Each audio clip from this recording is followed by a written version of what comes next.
The Ekurhuleni City Council is set to debate a motion of no confidence against Mayor Sivuyile Ngodwana today. ActionSA submitted the motion last week, accusing him of poor performance.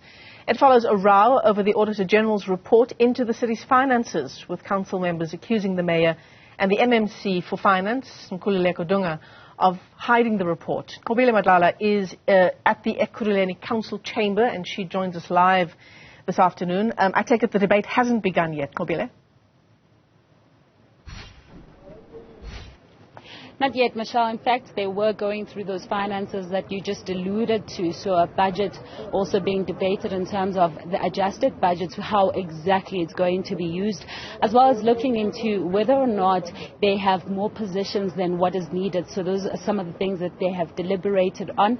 However, we do expect that now, after this break, they are going to be getting into the details in terms of that motion of no confidence. And I want to bring in now ActionSA to speak to us about this, and you are the one that of course submitted that motion of no confidence. What are you hoping is going to happen today?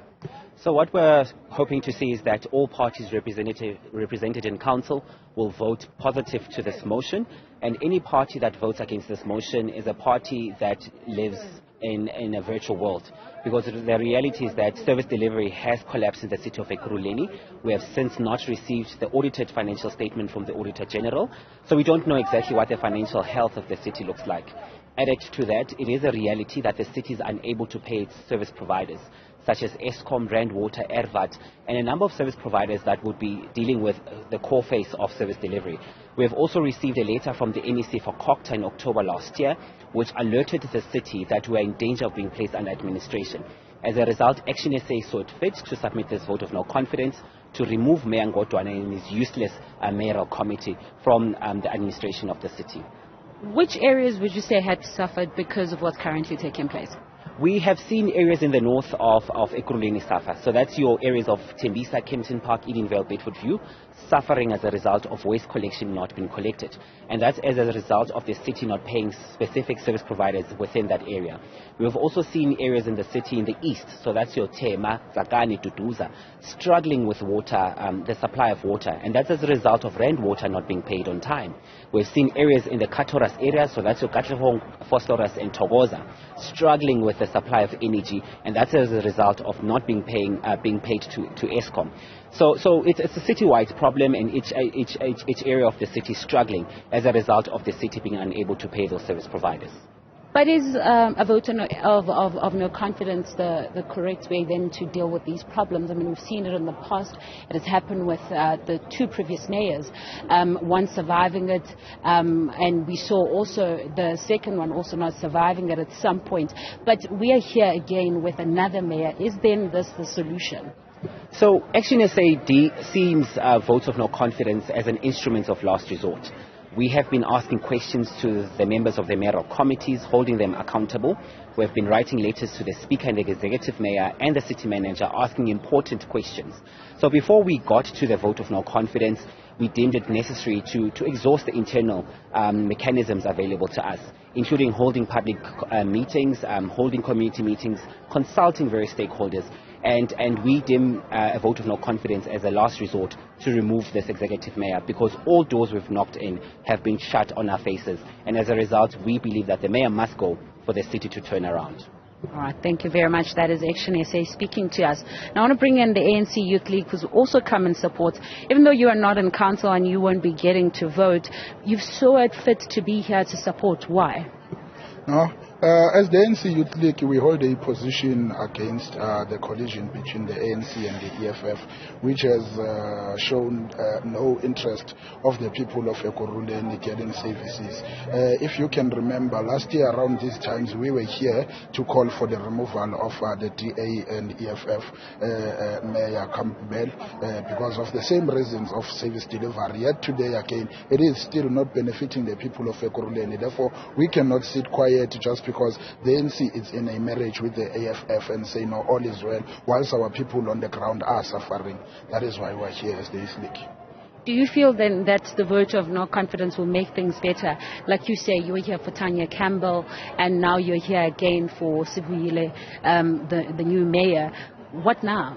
Yeah, the problem mostly here is this issue of collision, because you find that the ANC having its own pro-poor policies, they cannot be implemented because they are not in majority here, meaning that in whatever a collision that we then enter into, it must be on basis of policies other than people wanting to pickpocket the state resources here. But we must all understand that when the EFF or whatever organization will then be in collision with the ANC, it must be about the people. So we are here and saying, no, the vote of no confidence, the motion of no confidence against the current mayor will assist, because he's not doing anything.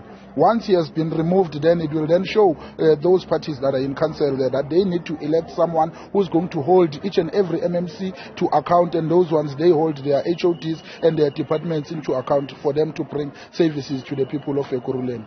And as the Youth League, what sort of issues would you say are currently being faced by the young people in Ekurhuleni as a result of what's happening here? Last year, as I've said, we were here, to deliver a memorandum to the city. We called for the internships being brought back, the bursaries and so forth. And I can tell you, up until today, that has not yet been realized. Therefore, it tells us that the city is not prioritizing the future of this country, which is young people. There's still a high rate of unemployment. What is it that the city is doing to address such matters? There is nothing. Young people are seated with qualifications at home. What is it that the city is doing? There's nothing there. So it still tells us that we are still facing a crisis as young people, because as long as there are opportunities that must be given to young people, but they are not given because money is directed to serve other people and other organizations and not those that it's supposed to serve, then it will remain a problem, and we will never keep quiet up until those young people that are in our townships are given opportunities for themselves to change their lives. Do you feel there's corruption in this area? A lot. There is a lot of corruption in this city, and it is done by the red parades that are in that council.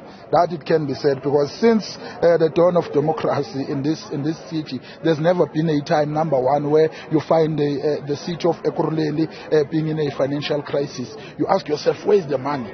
So much budget that has been given to Ekurhuleni, but right now the city cannot pay its own service providers. What has happened? Who is at fault at this point? Big questions there. Thank you very much for speaking to us.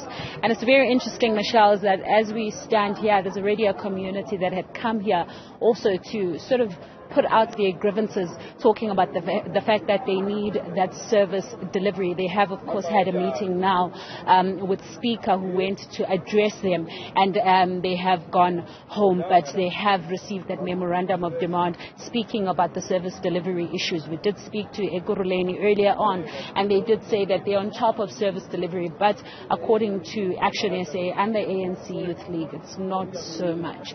And of course, we are waiting for that debate that is expected to start just after that. All right, Nqobile, Madlala, thanks very much indeed. Live to us there from Ekurhuleni.